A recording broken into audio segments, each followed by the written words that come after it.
Good morning সবাইকে। অসময় দেখো কত পদ্ম ফুল ফুটেছে, পদ্ম শিউলি অনেক ফুল ফুটেছে। চলো সকালবেলা আগে ফুলগুলো তুলে নিই। সকালে ফুল তুলতে তুলতে পাখির মিষ্টি ডাকগুলো কি ভালো লাগে শুনতে। কত রকম পাখি দেখা যায়। একটা পাখি এসছে, ওটা এর আগে কখনো দেখিনি। পুরো একদম সেই ডিপ নীল বলবো না তুতে টাইপের, কি সুন্দর কালারটা, কি ভালো লাগে না, খুব ভালো লাগে জানো তো। অনেক ধরনের পাখি যখন ছাদে এসে বসে, ওরা খুব ভোরবেলাটা আসে, একটু বেলা হওয়ার সঙ্গে সঙ্গে ওরাও চলে যায়, আর তখন থাকে না। পাখিদের মিষ্টি ডাকগুলো শোনো, ভোরবেলাতে বেশ ভালো লাগে এই ডাকগুলো খুব শুনতে।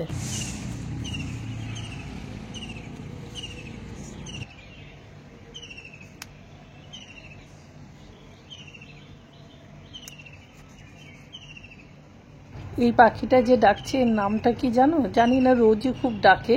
পাখিটাকে মাঝে মাঝে দেখা যায়। কত ফুল ফুটেছে দেখো। টবগুলো এক জায়গা থেকে আরেক জায়গায় নিয়ে যাওয়ার জন্য এই টলিটাকে বানানো হয়েছে।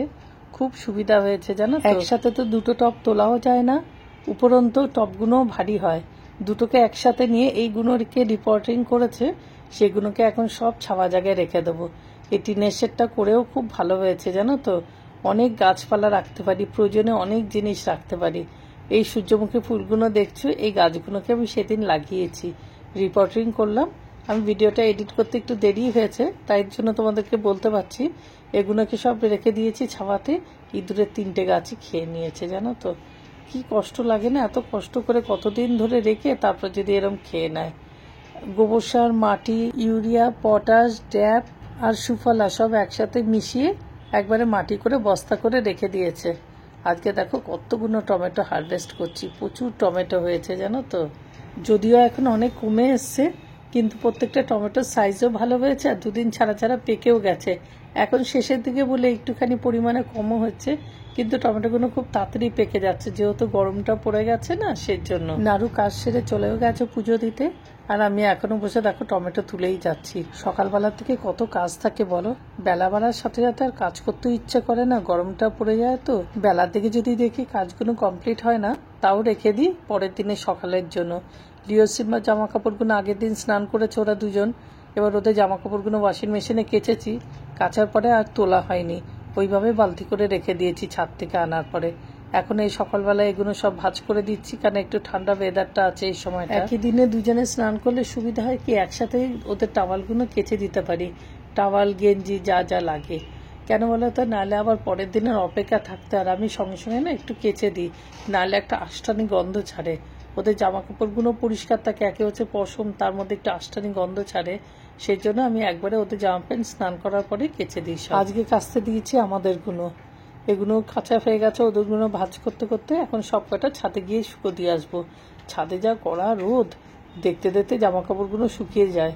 আজকে আর টিনের শেডের নিচে দেবো না, আজকে সব ছাদেই দেবো। কেননা একবারে টিনের শেডের নিচে দিলে কি হয়, দুপুরবেলার দিকে আর ওঠা হয় না ছাদে। আর তার মধ্যে আমাদের গাছগুলো সব শুকিয়ে যাচ্ছে না, ওদেরকে একটু জল দিতে হয় দুপুরবেলা। যখন জামা কাপড়গুলো নিতে আসবো তখন একবারে গাছে জলগুলো দিয়ে যাব, নাহলে বিকেলবেলার দিকে না গাছগুলো এত পাপড়ের মতন ভাজা ভাজা হয়ে যায়। জল দেওয়ার পরেও গাছগুলো ঠিক হয় না, পাতাগুলো পুরো পুড়ে পুড়ে ওঠে, আর সেই গাছটা পুরো প্রায় নষ্ট হওয়ার দিকে হয়ে যায়। যার জন্য ওই দুপুরবেলার দিকে একবার করে এসে জলটা দিয়ে দিই।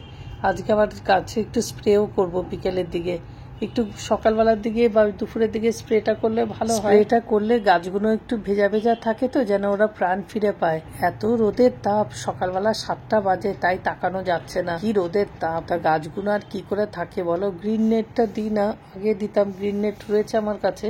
ওই টানানোর ঝামেলা, আবার যে বৃষ্টি আসে তখন আবার গাছগুলো দেখি কেমন হয়ে যায়, ওই জন্য না খুব অসুবিধা হয় টানানো পড়ানোর চক্করে এবার আর গ্রিন নেটটা লাগাইনি। কাজের আর শেষ নেই দেখো, একদিক পরিষ্কার করি তার একদিক নোংরা।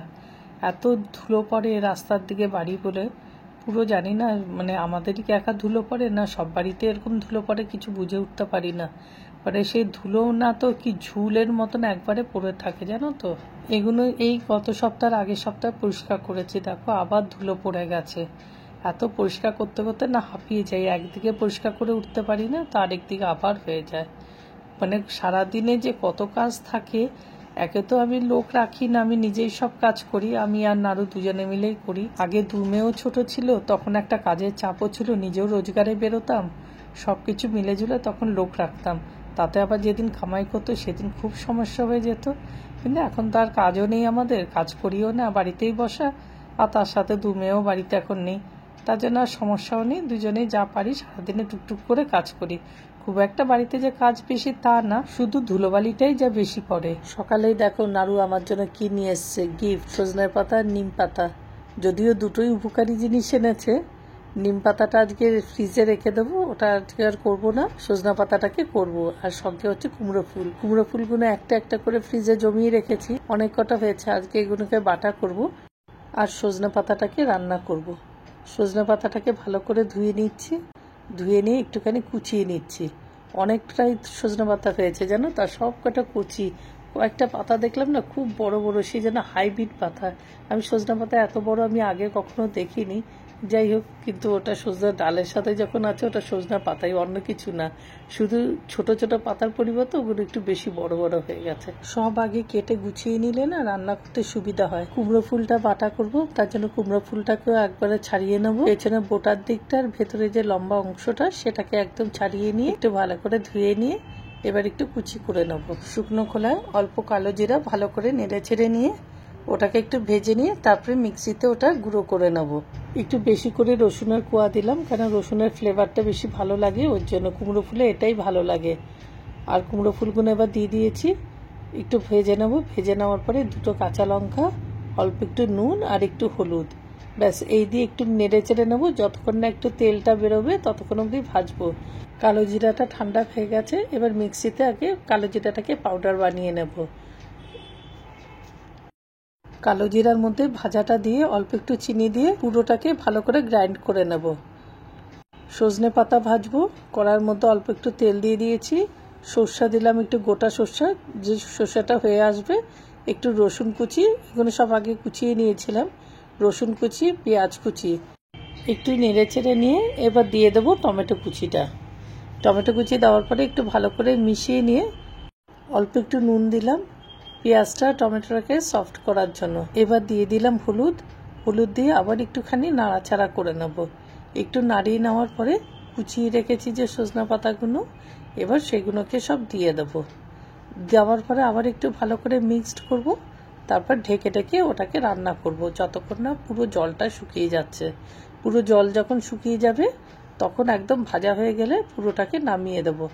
যতক্ষণ না ভাজা হচ্ছে ততক্ষণ কিন্তু ঢেকে ঢেকে করব। আর একটু পোস্ত দিয়ে দিলাম, পোস্তটা দিলে কি ভালো লাগে খেতে। বাদামটা দেওয়ার ইচ্ছা ছিল, কিন্তু বাদামটা আমার ভাজা ছিল না, ভাজতে গেলে আবার অনেক টাইম নিয়ে নেবে, সেই জন্য পোস্তটাকেই দিলাম। পোস্তটা বেশ ভালো লাগে মুখে পড়লে, বাদাম কুচিটাও দিলে ওটাও ভালো লাগে। তোমরা সজনা পাতা কেমন করে রান্না করো কমেন্ট করে জানাবে। আর কারা খেয়েছো সজনা পাতা আর কারা খাওনি সেটাও কিন্তু কমেন্ট করে জানাবে। ওইদিকে নাড়ু কিন্তু কুমড়ো ফুলটা বাটা করে নিয়েছে, আমারও শাক রান্না হয়ে গেছে। এবার গরম গরম ভাতটা খাবো।